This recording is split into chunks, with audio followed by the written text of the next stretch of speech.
ആദ്യമായി മരിക്കുന്നത് ആരാണ്? നാച്ചുറൽ ബോഡി ബിൽഡറോ സ്റ്റീറോയിഡ് ബോഡി ബിൽഡറോ?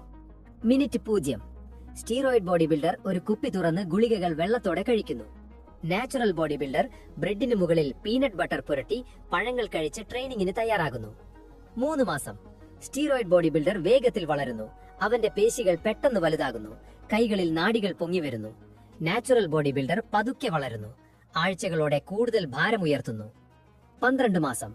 സ്റ്റീറോയിഡ് ബോഡി ബിൽഡർ ഡോസ് കൂട്ടുന്നു. കൂടുതൽ ഗുളികകൾ, കൂടുതൽ വേഗത്തിൽ വളർച്ച. നാച്ചുറൽ ബോഡി ബിൽഡർ പൂർണ്ണ ഭക്ഷണം കഴിച്ചു വിശ്രമിച്ച് ക്ഷമയോടെ പരിശീലനം തുടരുന്നു. 3 വർഷം. സ്റ്റീറോയിഡ് ബോഡി ബിൽഡർ ഇപ്പോൾ വളരെ വലുതാണ്. പക്ഷേ അവന്റെ രക്തസമ്മർദ്ദം ഉയരുന്നു. ശരീരം സ്ഥിരമായി സമ്മർദ്ദത്തിലാകുന്നു. നാച്ചുറൽ ബോഡി ബിൽഡർ ശക്തനും ബാലൻസുമായിരിക്കുന്നു.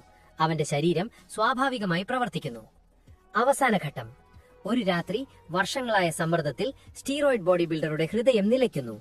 അടുത്ത രാവിലെ നാച്ചുറൽ ബോഡി ബിൽഡർ ഉണർന്ന് വീണ്ടും ജിമ്മിലേക്ക് നടക്കുന്നു. അപ്പോ ഇവിടെ ജയിച്ചത് നാച്ചുറൽ ബോഡി ബിൽഡർ ആണ്. ഇതുപോലെ കൂടുതൽ വീഡിയോകൾക്കായി ചാനൽ ലൈക്കും സബ്സ്ക്രൈബും ചെയ്യാൻ മറക്കല്ലേ.